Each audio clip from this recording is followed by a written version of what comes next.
Okay, today let's check out the LN25X. It's not powering up. I hooked it up to my power supply. So normally there should be a display, the motor should run. Nothing happened. So let's open it up. First I always remove the rear panel. There you have a good look at the PC board. What I checked there, normally the PC board there's a LED on it. Once there's power to the machine, the LED, the green one, should be lit.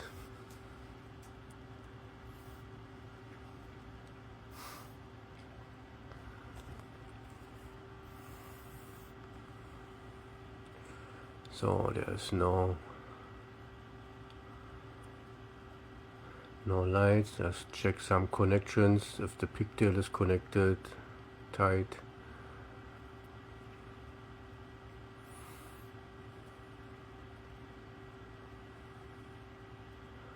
Looks good so far. Okay, then remove the drive panel.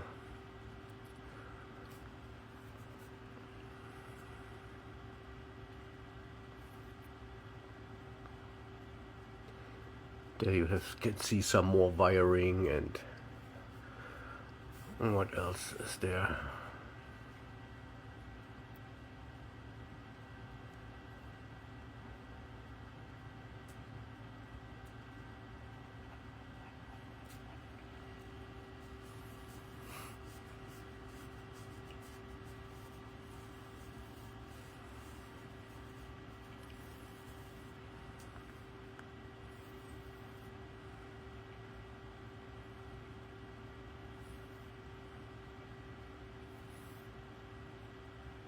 It's a bit tight. Remove the rubber from the front panel.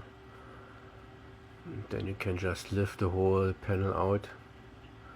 And now you can have a good look at the wiring. The first thing I see is a loose cable that came off. That's where the voltage sensing lead is connected to. That's where the power comes in. One side is the pigtail, and this is the one from the voltage sensing lead. Okay, connected back. The fan runs, the LED goes on, the motor turns, display is there. That was the problem. The connection came loose, came off, and yeah, happens sometimes. Maybe the faulty connector. What I do in this case now, I just take a plier and squeeze the connector a bit, make it tighter, just to make sure it's not coming off on its own again anymore. Carefully squeeze it, not too much, but just to close the gap a bit more. Okay, plug it back in.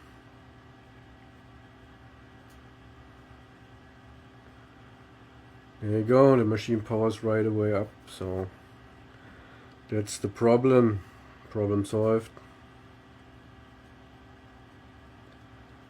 Let's make a quick check for all the functions. Cold feed, it's okay. You can adjust the speed. Okay.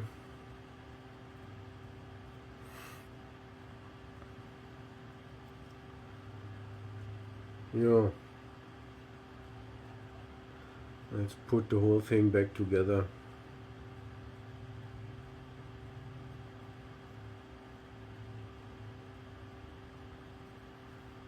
The feed panel is a bit tricky.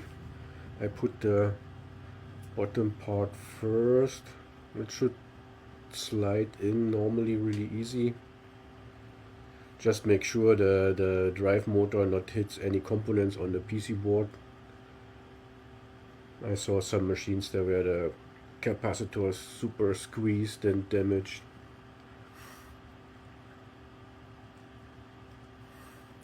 Make sure there are no cables squeezed in. Now with the flathead, there's one screw from the handle that's in the way, so with the flathead I just bend it away carefully a tiny bit and then it just slides in. The holes are all lined up. Looks good.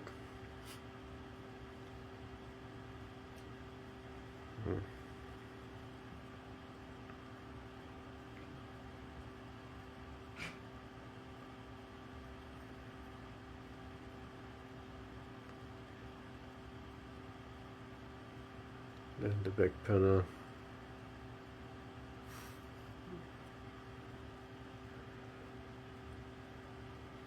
Goes in really easy, just 4 screws. It's a bit of pain in the butt to put the big screw, the one on the connector block with the bus bar, because it's not always lined up perfectly, so you have to bend around a bit to make it fit. Okay, that's it.